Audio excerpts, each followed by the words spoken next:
నమస్కారం, నేను మీ నిజం చంద్రబోస్. వెల్కమ్ టు నిజం మీడియా. మన నిజం మీడియాలో ప్రసారం అయ్యేటువంటి నిజం నిర్ధారణ కార్యక్రమానికి స్వాగతం. ఈ రోజు నిజ నిర్ధారణలో భాగంగా పి గన్నవరం సోషల్ మీడియాలో ఎక్కడ చూసినా కానీ పి గన్నవరం నియోజకవర్గ ఇన్ఛార్జ్ గురించే మాటలు జరుగుతూ ఉన్నాయి. అయితే ఇక్కడ హాట్ టాపిక్గా ఎందుకు మారింది పి గన్నవరం అంటే రాజేష్ మహాసేన గారికి ఇన్ఛార్జ్ బాధ్యతలు ఇస్తున్నారేమో అనే ఒక అనుమానంతో ఇక ఆ నియోజకవర్గం హాట్ టాపిక్గా మారిపోయింది. అంటే ఒక వ్యక్తి గురించి ఇంత హాట్ టాపిక్గా మాట్లాడుకోవడం నేను అతి తక్కువ సమయాల్లో గమనించాను. వాటిల్లో ఇది కూడా ఒకటి. అయితే రాజేష్కి నిజంగా పి గన్నవరం నియోజకవర్గం ఇన్ఛార్జ్ బాధ్యతలు ఇస్తారా? ఇస్తే ఎలా ఉంటుంది, ఇకపోతే ఎలా ఉంటుంది? ఆయన నిజంగా ఇన్ఛార్జ్ పదవిని తీసుకోవడానికి అర్హుడా కాదా అనేటువంటి అంశాలని ఆధారాలతోటి మీ ముందు పెట్టేటువంటి ప్రయత్నం చేస్తాను. ప్రేక్షకులు వీడియోను మొత్తం చూసిన తర్వాత మీరే నిజాన్ని నిర్ధారించేటువంటి ప్రయత్నం చేయండి. ఓకే, రాజేష్ మహాసేన అనేటువంటి ఈ వ్యక్తితోటి సిద్ధాంతపరంగా అనేక సందర్భాల్లో విభేదించి విమర్శలు చేస్తూ వీడియోలు చేసినటువంటి వ్యక్తినండి నేను. చాలా వీడియోలు ఉన్నాయి మన ఛానల్లో, చూసుకోండి. కావాలంటే భవిష్యత్తులో కూడా చేస్తాను ఖచ్చితంగా, దానిలో ఎలాంటి అతిశయోక్తి లేదు. అయితే ఇక్కడ పి గన్నవరం నియోజకవర్గ ఇన్ఛార్జి ఇవ్వాలా అని చెప్పేసి ఎవరికి ఇవ్వాలి ఏంటనేది అభిప్రాయ స్వీకరణ జరుగుతుంది. ఈ తరుణంలో మనోడి మీద ట్రోల్స్ విచ్చలవిడిగా జరుగుతున్నాయి, మనోడి మీద విమర్శలు విచ్చలవిడిగా జరుగుతున్నాయి. ఈ విమర్శలు కరెక్టా కాదనేది కూడా మనం మాట్లాడుకుందాం. అయితే రాజేష్ అనే వ్యక్తి తెలుగుదేశం పార్టీలో ఒక నియోజకవర్గానికి ఇన్ఛార్జ్ బాధ్యతలు తీసుకోవడానికి అర్హుడేనా అంటే ఎవరు చెప్తే మనకు బాగుంటుంది ఈ మాట? ఆ మాట ఆయన అర్హుడా కాదనేది ఎవరు చెప్తే బాగుంటుంది అనుకున్నప్పుడు ఆ పార్టీలో కీలకమైనటువంటి నేత చంద్రబాబు నాయుడు గారు, ఆయన తర్వాత ఈ రోజు కీలకంగా పనిచేస్తున్నటువంటి వ్యక్తి నారా లోకేష్ గారు యువగలం పాదయాత్రలో రాజేష్ మహాసేన గురించి ఏం మాట్లాడాడు కొద్ది సెకండ్స్ మచ్చుకు మీరు వినండి, తర్వాత మాట్లాడుకుందాం.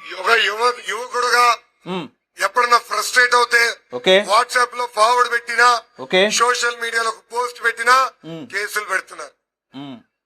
2019 తర్వాత నా పైన 20 కేసులు పెట్టారు. 20 అటెంప్ట్ మర్డర్ పెట్టారు, ఎస్సీ ఎస్టీ కేసు పెట్టారు. ఇక్కడున్న రాజేష్ పైన నా రికార్డ్ బీట్ చేశాడు, 4 కేసులతో బీట్ చేశాడు.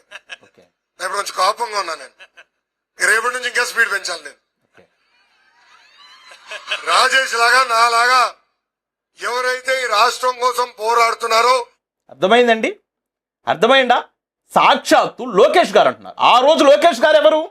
తెలుగుదేశం పార్టీ అధికారంలోకి రావడానికి పార్టీ భారాన్ని మొత్తం భుజాల మీద వేసుకొని ఆ భారంతో కాలినడకన ఆంధ్రప్రదేశ్ రాష్ట్రం తిరుగుతున్నటువంటి తెలుగుదేశం పార్టీకి సంబంధించినటువంటి ప్రముఖమైనటువంటి నాయకుడు. ఆయన పాదయాత్ర సక్సెస్ అయితే తెలుగుదేశం పార్టీ అధికారంలోకి వస్తుంది, లేకపోతే నారా చంద్రబాబు నాయుడు గారు ముఖ్యమంత్రి అవ్వరు.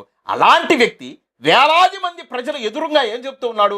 నాకన్నా రాజేష్ మహాసేన మీద ఎక్కువ కేసులు ఉన్నాయి, ఆయన నాకన్నా స్పీడ్గా పనిచేస్తున్నాడు, 4 కేసులతో నన్ను బీట్ చేశాడు, నేను స్పీడ్ పెంచాలి, రాజేష్ గారి లాగా పనిచేయాలని చెప్పేసి మాట్లాడు. ఇది నగ్న సత్యం అండి, ఇది నగ్న సత్యం. మీరు గమనించండి, ఈ రోజున 29 నియోజకవర్గాలు ఉన్నాయండి ఎస్సీ రిజర్వ్డ్లో. చాలా మంది ఎమ్మెల్యేలు అయ్యారండి, 4 ఎంపీలు ఉన్నాయండి రిజర్వ్డ్లో, చాలా మంది ఎంపీలు అయ్యారండి. కానీ ఎంతమంది తెలుగుదేశం పార్టీ కోసం కష్టపడ్డారు? రాజేష్ గారితో సమానంగా లేదు, దరిదాపుల్లో ఆయన దగ్గర కన్నా ఎంతమంది మీద ఎన్ని కేసులు ఉన్నాయో చిట్టాలు తీయండి. వైఎస్ఆర్ కాంగ్రెస్ పార్టీ అధికారంలో ఉన్నప్పుడు, జగన్మోహన్ రెడ్డి గారు ముఖ్యమంత్రిగా ఉన్నప్పుడు ఇప్పుడున్నటువంటి దళిత ఎమ్మెల్యేల్లో ఎంతమంది మీద ఎన్ని కేసులు ఉన్నాయి? కానీ లోకేష్ గారి కన్నా కూడా ఎక్కువ కేసులు ఉన్నాయని చెప్పేసి ఆయనే బహిరంగంగా చెప్పినటువంటి సందర్భం. ఆ పార్టీలో కీలకమైనటువంటి నేతే నేను రాజేష్ లాగా పనిచేయాలి అంటే అంత అగ్రెసివ్గా పనిచేశాడనేది ఆధారాలండి ఇవన్నీ. అయితే అయినప్పటికీ కూడా మీరు గమనించండి, ఈ రోజున నాకు సిద్ధాంతపరంగా చాలా అంశాల్లో విభేదాలు ఉన్నాయి. నేను గతంలో విమర్శ చేశాను సిద్ధాంతపరంగా, ఆయన్ని భవిష్యత్తులో కూడా చేస్తా. కానీ ఒక పార్టీ పదవి ఇచ్చే దగ్గర మాత్రం తెలుగుదేశం పార్టీలో తెలుగుదేశం పార్టీ కోసం కానీ, నారా లోకేష్ గారి కోసం కానీ, చంద్రబాబు నాయుడు గారి కోసం కానీ అంత అంకిత భావంతో పనిచేస్తున్నటువంటి అతి తక్కువ మందిలో రాజేష్ మహాసేన కూడా ఒకళ్ళు. నేను చాలాసార్లు ఆయన ఈ విధంగా కూడా సంబోధిస్తూ ఉంటా, అంతర్జాతీయ చంద్రబాబు నాయుడు గారి యొక్క భజన బృందం అధ్యక్షుడు అని కూడా నేను మాట్లాడుతూ ఉంటాను. అయితే కానీ ఈ రోజున ఒక నియోజకవర్గానికి ఇన్ఛార్జిగా నియమిస్తారనేటువంటి ఆ మాటలు బయటికి రావడంతో వెంటనే మొదలెట్టేశారండి సోషల్ మీడియా మొత్తం ట్రోల్స్. సోషల్ మీడియాలో మొత్తం ఆయనకి వ్యతిరేకించేటువంటి వైఎస్ఆర్ కాంగ్రెస్ పార్టీకి సింపథైజర్స్ అయినటువంటి వ్యక్తులు ఆయన గురించి విచ్చలవిడిగా దుర్భాషలాడటం మొదలుపెట్టేశారు, ఆయన గురించి పోస్టులు పెట్టడం మొదలుపెట్టేశారు, పాత వీడియోలను తీసుకొచ్చి తెగ సర్క్యులేట్ చేసేస్తున్నారండి. అంటే ఎందుకు ఒక వ్యక్తి అంటే ఇంత అసూయ? ఎందుకు ఇంత అసూయ? నేను మొదట వైఎస్ఆర్ కాంగ్రెస్ పార్టీ వాళ్ళకి సమాధానం చెప్పి కొంతమంది దళితులు దళిత నాయకులమని ఆ ముసుకేసుకొని మాట్లాడుతున్నటువంటి వ్యక్తులకు నేను సమాధానం చెప్తానండి. ఇక్కడ వైఎస్ఆర్ కాంగ్రెస్ పార్టీ, నేను అడుగుతున్నా వైఎస్ఆర్ కాంగ్రెస్ పార్టీకి సంబంధించినటువంటి డైరెక్ట్గా జగన్మోహన్ రెడ్డి గారిని అడుగుతున్నా. అయ్యా జగన్మోహన్ రెడ్డి గారు, రాజేష్ మహాసేన ఏ రోజన్నా ఒక దళితుడిని చంపి డోర్ డెలివరీ చేశాడా? లేదు ఒక రెడ్డి కులస్తుడిని చంపి డోర్ డెలివరీ చేశాడా? చేయలేదే. కానీ మీ పార్టీలో మాత్రం అనంతబాబు అనేటువంటి ఒక వ్యక్తి దళితుడిని చంపి డోర్ డెలివరీ చేసినా అతను ఇప్పటికీ స్టిల్ ఎమ్మెల్సీగా కొనసాగుతూ ఉంటాడు. అనంతబాబు ఈ రోజుకి ఎమ్మెల్సీ. వైఎస్ఆర్ కాంగ్రెస్ పార్టీ నుంచి అతన్ని సస్పెండ్ చేయరు. అతని పదవి బాధ్యతలు మాత్రం ఎలాంటి పరిస్థితుల్లో తొలగి ఆయనే స్వయంగా ఒప్పుకున్నా. ఓకే, డోర్ డెలివరీ అయితే రాజేష్ గారు చేయలేదు కదా దళితుడిని చంపి. ఓకే, ఇకపోతే డాక్టర్ సుధాకర్ గారి హత్య అందరికీ తెలిసిందే. సుధాకర్ గారు ఏ విధంగా చనిపోయాడో కూడా అందరికీ తెలిసిందేనండి. కానీ ఏ రోజన్నా ఆ రోజు సుధాకర్ గారు చనిపోయినప్పుడు గొంతెత్తి మాట్లాడినటువంటి ప్రముఖుల్లో రాజేష్ గారు ఒకళ్ళు. కానీ మీ ప్రభుత్వంలో ఆ రోజున సుధాకర్ గారికి ఏ విధమైనటువంటి గతి పట్టించారో ఆ గతి పట్టించినటువంటి పోలీసుల మీద ఏమన్నా ఒక్క చర్య తీసుకున్నారా? సమాధానం చెప్పండి. తీసుకోరు. అంతెందుకు ఈ రోజున అప్పటి నుంచి ఇప్పటి వరకు వైఎస్ జగన్మోహన్ రెడ్డి గారి యొక్క బాబాయ్ వివేకానంద రెడ్డి గారి యొక్క మర్డర్లో అవినాష్ రెడ్డి గారి హస్తం ఉందని చెప్పేసి స్వయంగా జగన్మోహన్ రెడ్డి గారి యొక్క చెల్లెలు ఎవరైతే వివేకానంద రెడ్డి గారి యొక్క కూతురున్నారో ఆవిడే ఆరోపణలు చేస్తూ బయట తిరుగుతూ ఉన్నాడు.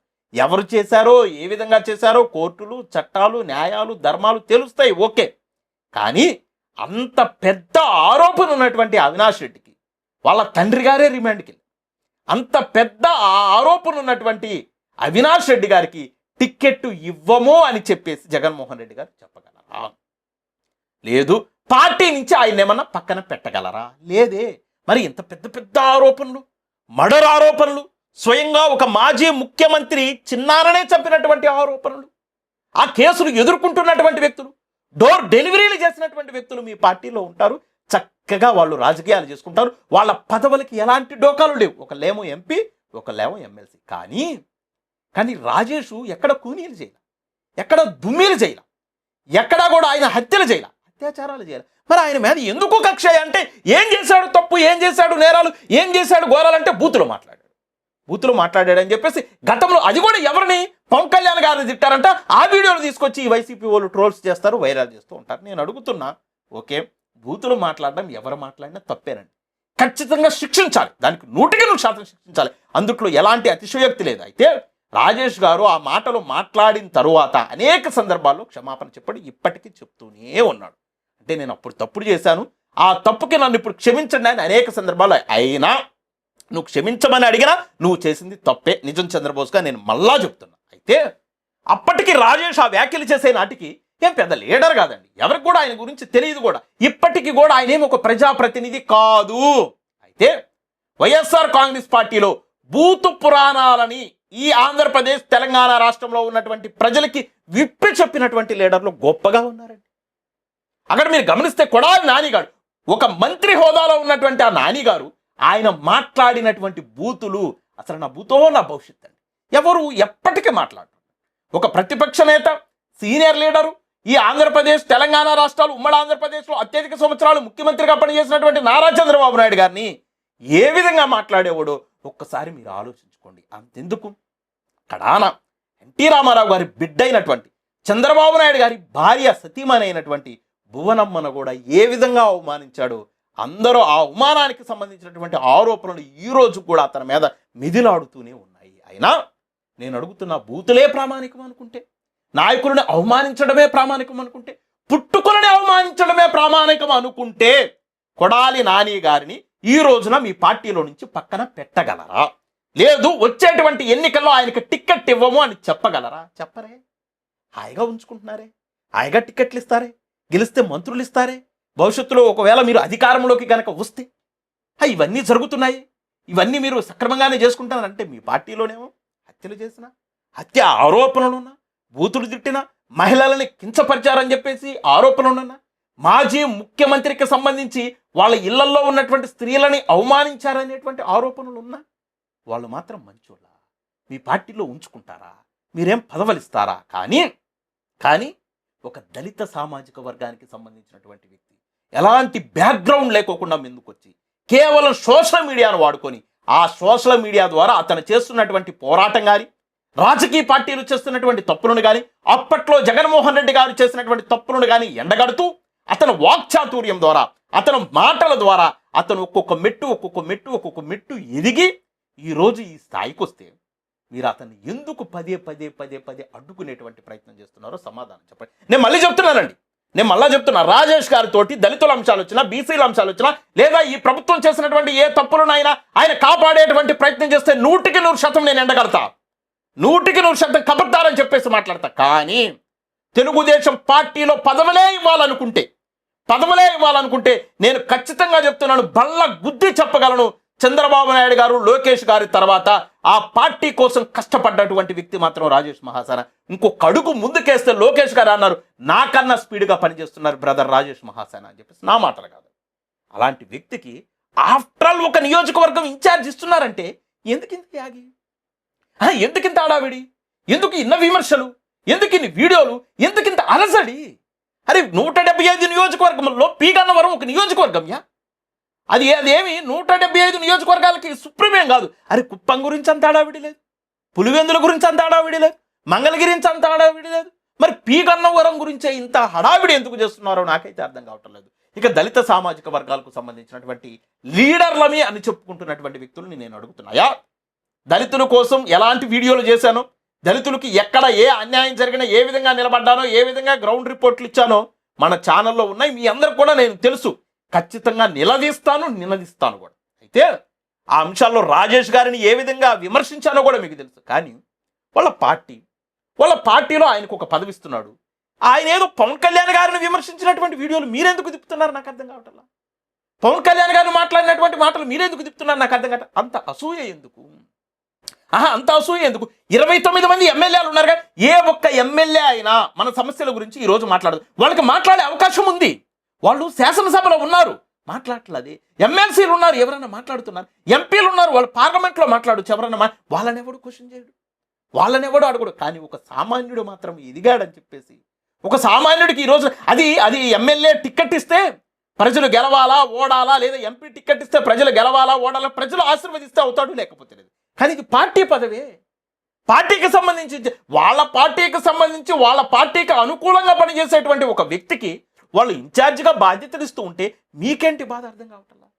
మీకు వచ్చినటువంటి సమస్య ఏంది నాకు అర్థం కావట్లా. అంటే అసూయనా, కుళ్ళు తత్వమా ఇది? కుర్సబుద్ధులా? దేనికి కుర్సబుద్ధులు? ఎందుకంత కుళ్ళు? అతను ఆ పార్టీ కోసం అంకిత భావంతో పనిచేస్తున్నాడని మనమే మాట్లాడతామా?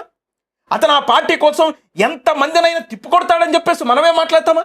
చంద్రబాబు నాయుడు గారు ఏ తప్పు చేసినా దాన్ని సమర్థిస్తాడని మనమే మాట్లాడతాం. మరి అలాంటి వ్యక్తి ఆ పార్టీలో ఒక నియోజకవర్గానికి ఇన్ఛార్జిగా బతికిరాడా? ఇదేమి సోద్యం?